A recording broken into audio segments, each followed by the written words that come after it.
నన్ను నువ్వు సీరియస్గా తీసుకోక తప్పదు అదితి. ఎందుకంటే నేను చాలా సీరియస్. నువ్వు నన్ను పెళ్లి చేసుకోకపోతే తర్వాత కాన్సిక్వెన్సెస్ చాలా దారుణంగా ఉంటాయి. వాటిని మీరు ఫేస్ చేయలేరు.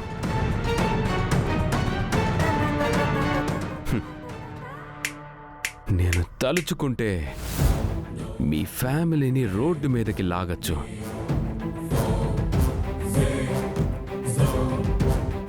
వెంటనే పెళ్లి విషయం తేల్చండి ఆంటీ, లేదంటే రోడ్డు మీద పడతారు.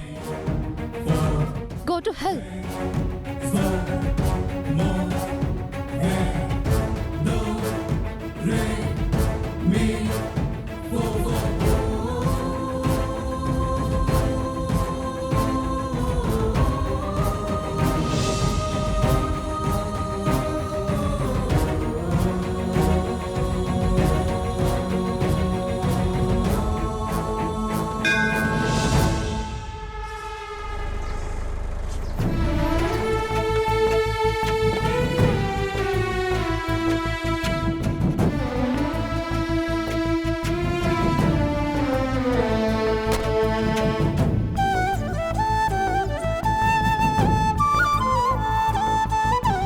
ఏంటి సార్ నన్ను గుడికి తీసుకొచ్చారు?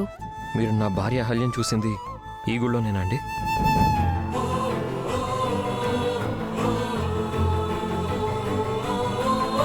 అవును సార్, ఈ గుడిలోనే చూశాను. ఎక్కడ కనిపించిందండి? మీతో ఏం మాట్లాడిన తను?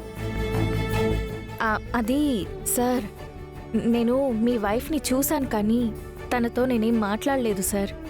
అవునా? సరేనండి, ఈసారి అహల్య కనిపిస్తే తనకి మా ఇంట్లో జరుగుతున్న గొడవల గురించి చెప్పండి.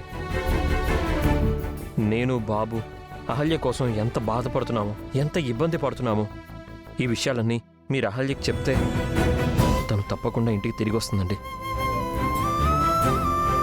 నేను నా భార్యని చాలా మిస్ అవుతున్నానండి. ముఖ్యంగా నా బాబు. వాడు ఇంకా రోజుల బిడ్డ. తల్లి లేక ఏడుస్తున్నాడు.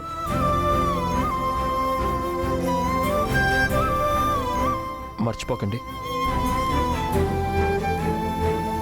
సరే రండి.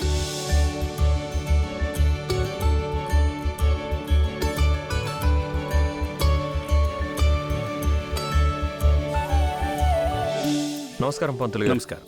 నమస్కారం అండి, చెప్పండి.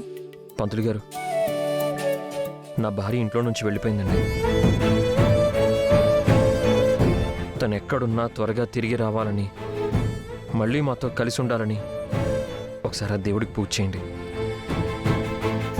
అలాగేనయ్యా. మీ భార్య పేరు చెప్పండి. అహల్య. అహల్యానామధేశ్య సహ కుటుంబానాం క్షేమస్థైర్య ధైర్య విజయ అభయ ఆయురారోగ్య ఐశ్వర్యాభివృద్ధ్యర్థం ధర్మార్థ కామమోక్ష చతుర్విధ ఫల పురుషార్థ సిద్ధ్యర్థం పరమేశ్వర పూజాం చ కరిష్యే.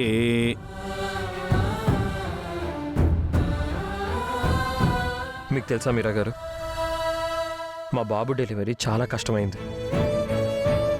ఆ రోజు బిడ్డో తల్లో ఎవరో ఒకరు మాత్రమే బతుకుతారని డాక్టర్ చెప్పారు. సిచ్యువేషన్ చాలా క్రిటికల్గా ఉంది గౌతమ్. బేబీ అబ్నార్మల్ పొజిషన్లో ఉంది. ఇలాంటి కండిషన్లో ప్రసవం అంటే తల్లికు బిడ్డకు ప్రాణాపాయం ఉండొచ్చు. అప్పుడు కూడా నేను ఇలాగే గుడికొచ్చి పూజ చేసి దండం పెట్టుకున్నాను. దేవుడి దయ వల్ల నా భార్యకి సుఖప్రసవమై తల్లి బిడ్డ ఇద్దరూ క్షేమంగా బయటపడ్డారు.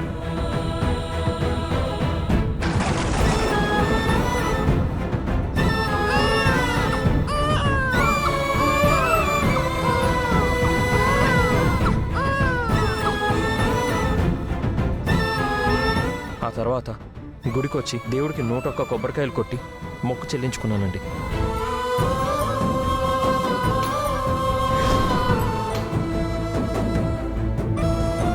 అప్పుడు నా అహల్య నా పక్కనే ఉంది. తను చాలా హ్యాపీగా ఫీల్ అయింది.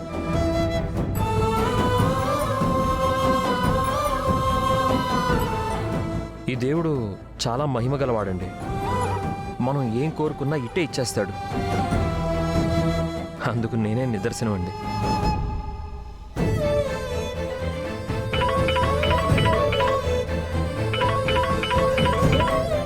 ఒక్క నిమిషం అండి.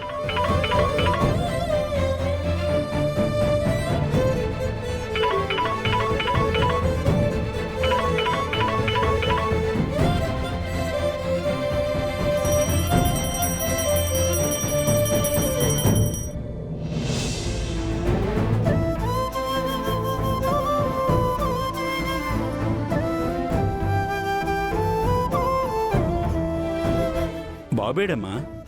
సార్ ఫోన్లో మాట్లాడుతున్నారు పంతులు గారు. హారతి తీసుకోండమ్మా.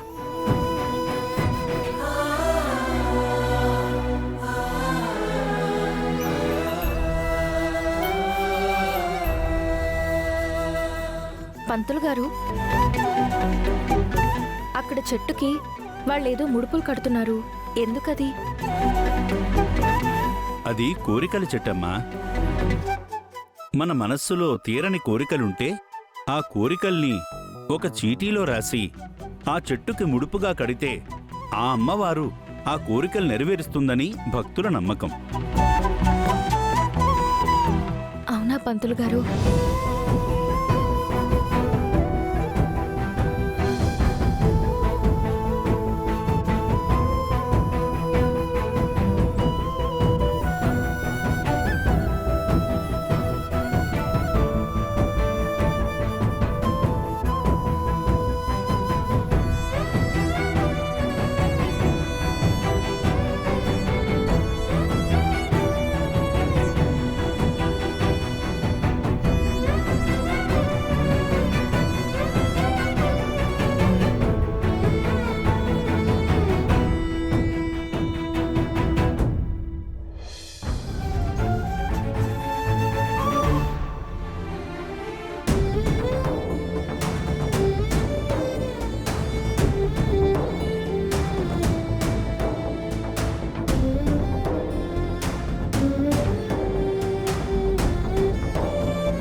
స్వామి, కొన్ని కారణాల వల్ల నేను నా భర్తకి నా బిడ్డకి దూరమయ్యాను. అందుకు నాకు చాలా బాధగా ఉంది. ఇప్పుడు నర్సు వేషం వేసుకుని నా ఇంటికి వెళ్తూ నా బిడ్డ ఆకలి తీరుస్తున్నాను.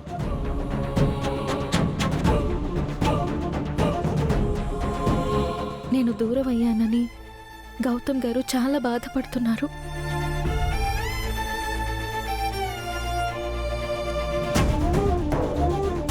నా వల్ల గౌతమ్ గారికి కానీ నా బిడ్డకు కానీ ఎలాంటి ఇబ్బందులు కలగకూడదమ్మా.